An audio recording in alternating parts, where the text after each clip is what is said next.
Hey everyone, my name is Leviathan and welcome to my channel. This is my first video for Lord of the Rings Hero of Middle-earth. And yeah, I want to be focusing in this video on the shadow characters because that is a very weird place they are at. And let's start off with looking at raids, which is the best content at the moment and the highest priority. So here we have an AoE, as we all know, those who have played raids. And the upcoming one, Doom Doom, is a single target. So here you need assist and AoE. Here you need basically what they've covered in their post, which is critical strike, dispelling, disrupting, and so on. So for shadow side, what are your actual options? Well, there are a few, and they are very interesting. So the first one is, we could say, the Haradrim, actually. And they are the current team being released. You can see I'm working on mine. Currently I'm saving gold as I'm almost level 60, and yeah, it's basically just making sure that I have enough for my light side arena team, my meta team, and then I'll be investing into this. Tibeb is 5-star, and I will do the same with Bekelu. Then I will be focusing on Wubite as he is the highest star rank and then gets the highest benefit from it, and also he has AoE, and then it will be Robel due to having some turn meter reduction and a very good passive, and then I'll finish it off with the F2. He's also quite nice. So if you were to build Haradrim, you would actually benefit a lot from this. You would benefit in raids, you would benefit in challenges, campaign, and future, which is the 4 areas that I'm focusing on. Raid, you have AoE, you have target, you have like single target, you have a heal, you have haste here, and you cleanse, and you actually heal quite well. So that's one of the reasons why I would say Haradrim is a good investment. Challenges, well, if you're new to the game, then obviously you want to build your teams for completing the daily challenges that we all have. And here the Haradrim also offers pretty okay. They don't offer anything for Dark Relics, but elves do that. Human, they can clear this for you. And then also you have a tank and a healer here, so combining with other things. You have attackers, and you have Shadow here. So overall, it wouldn't be a bad team. And also future, we are hearing that they are for an upcoming legendary. We assume it's the Witch King, but you never know. So that's one of the teams that you could go for. Then of course there's the Isengard team. Isengard should do well in Chapter 2 if you have them all built up, especially for difficulty 2. I've focused on the Isengard 3 until I probably reached level 40, and then I stopped with Mauher because I just didn't have the gold, and then Oglog is a good leader. Dunhar was the best healer in Shadow at that point. Now I will say it is Tibet that is the best healer, so focus on her instead. Ashak, you get him late in the light campaign, but if you were to do it 600 chest gems, which I don't recommend, and you got 15 shards there, that would actually be okay. Morsar seems to have increased in value due to the upcoming Chapter 2 and raids, due to disable boons and inflict disrupted. Not many people inflict disrupted, and also you get an assist. And that's also why Isengard has risen a little bit in value for me overall. But I would still prioritize Haradrim because there is hopefully a legendary coming down the line. So, not a bad one, but there's also another team. There's the Goblins, but I might offend some people, I don't rate Goblins very high. Then there's the Mortar team, which has been talked about if you should invest more into that. Gas Ironhide, of course, most people have him at 7-star. I don't. and that's just because I focused elsewhere. But if I could retrack my steps, I would do that. I would get him to 7 stars. Now I'm just invested gold into, I have to build my light side all the way, and then also I have to build my Haradrim team. Then at some point I will go back and finish him. But he has AoE, pretty good damage, and so does Rockma actually. You have 2 AoEs here, which is pretty nice. Now, Shagrat does have some nice damage, but this one here, a little motivation, is actually quite nice. And also, you get the heal here, but the problem is you don't heal that much, which is why I value the other two teams higher than a Mordor team, because they are a bit squishy and you don't have that much heal. And then you have Grimlords here. So I'm interested in seeing how the raids Mines of Moria develops, because this might be a team that's okay. And if you have invested into Rockma and Ironhide, I would say, yeah, you could probably invest into them and get a decent difficulty 2 one done. And then there's, of course, the Misty Mountains. If I were to retrace my steps and as a semi pay to win guy, I would invest into this squad. Bolg lead with Tordok, Nuraz, and Gruher the Brute. They are 4 amazing ones, and then I would probably include an Oglug or something like that.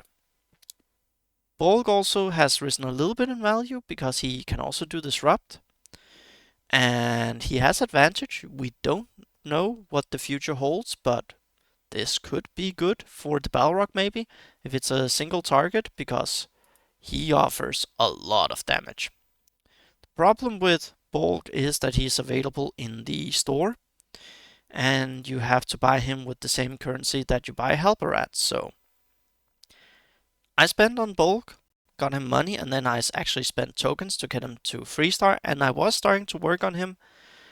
And then I found out that Halbarad is actually better for the Rivendell team, for Rivendell with Halbarad, and that's what I'm working on, because with his taunt, and I'm almost level 60, Elver here will be able to do double retaliates when he's level 60 with his passive. So it's a choice. I would say Halbarad overall, but if you want to spend, then go with the Misty Mountains. I think they will be a good team, but if I were to recommend anyone, it would be the Haradrim, simply because of what they offer. And also, one of the reasons why orcs don't take the top spot is because elves is basically what everyone will be working on in light side. I'll cover that at a different time, in a different video, what I would say you should focus on the light side. So, but yeah, as you can see here, tank, we have Oglog here, we have Bolg here. They also offer an attacker, I believe. I'm not sure with Oglog if he's an actual tank. And then of course Shadow down here. So let's say you are early game and you get into the game. Where do you want to head to farm? Let's start with going over here. Haradrim, I would start farming Yevtu, get him farmed. Again, light side, we'll be covering that in a different video. Nuraz here, and you get some essence, which is not bad. The vests also need. If you want to go for a full Isengard team, you can get Mauher farmed early. Rockma here. And that's basically where I want to say stop. Chapter 1 to 3, that's what I would call the early game. So you could get some there. And then you could get Dunhar here. I'm actually working on him. He's able to be 4-star. I want to farm him to 5, and then I will leave him for a while. So I farm him daily. Morsa here also offers armor essence.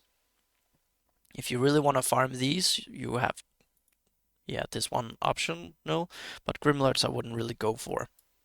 And then you have Urshan here. So the big problem, however, comes in the guild campaign. Chapter 1. What do you want to go for? Do you want to go for Ironhide or do you want to go for Ugluk?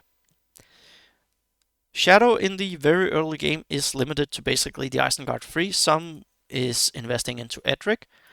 I got around that in different, especially in the Shadow campaign, by just saying, okay, I'm gonna max out my Ugluk with gear and focus on his abilities. That was before the star change. And then Ironhide, so the Isengard free, and Ironhide was basically what I ran with. So I did it with 4 instead of 5.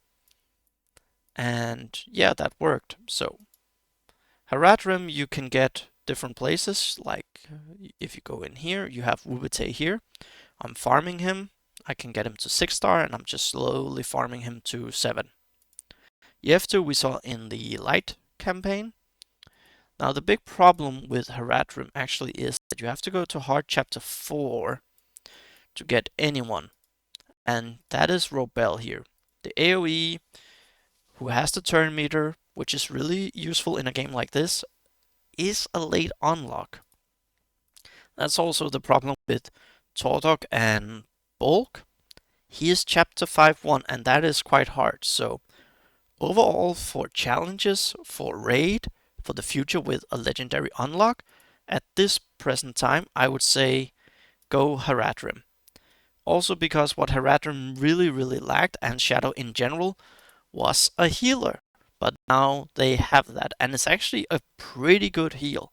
At max it is 20%. It's only 800, but with the star changes if you spend, and also gear of course, then you're actually looking at a pretty good heal. At max, based on the math that I did, heals probably around 4 to 5k depending on gear and star level.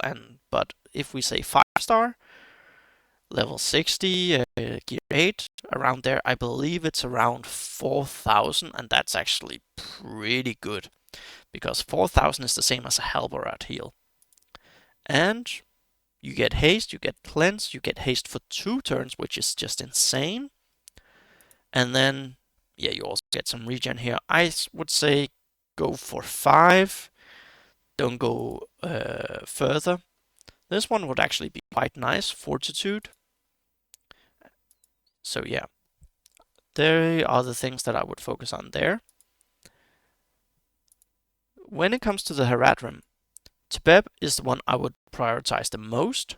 Then it would be Wubite and Robel. But one thing that's really important, the passives. Normally passives aren't that great because they're locked to a unique character. But for the Haradrim squad, due to Fighters 1, you basically need the passives up there, and they are expensive. Robel is actually a quite good example for how I would gear someone when it comes to the abilities. Here I would go for level 4 because then I always reduce the turn meter. Here I would, work on it eventually. This one, the damage, AoE, reduced turn meter would also go for that, so level 4 for these all around. But one I would make level 6 the first is actually the passive because it is shared with the other Haradrims and you want to inflict the Black Serpent poison. So that is the one that I would go for there. Then the next one would actually be Wubite. To begin with, I would stop him at 4 probably because then it's 2%. His AoE is actually pretty good. It's a 4-turn cooldown with 2 turns slow. This one actually does pretty good damage. So that is what I would focus on there. And then EF2 is actually pretty nice as well, but again, it doesn't offer that much. Like, I would go here and then wait, because also when it comes to levels and everything, he's available for just, again, level 4. Most of them have just level 4 in their abilities. With Tebeb is the one that I would prioritize overall, pushing stat abilities to level 5. And then, of course, Robel for her passive. So that was my take on the Shadow side. rumors are that they are unlocking the Witch King, which would be very, very nice. I'm not sure on that. I hope so, but I could also see them unlocking the actual Black Serpent, riding the Mumakil. Either way, I would be so excited for any of them. But yeah, my advice for the game, what you get out of the squads, I would do Ratrim because they are looking to be really good for raid. Also for chapter 4 with the Balrog because they do single target, they do AoE, now they do heal, they do speed manipulation both to themselves and to the enemy. So I will start working on these guys. I hope you enjoyed this video. If you liked, then please subscribe, give some feedback in the comments, and yeah, I'll be making some more videos for this channel. Teacher signing out. Bye bye.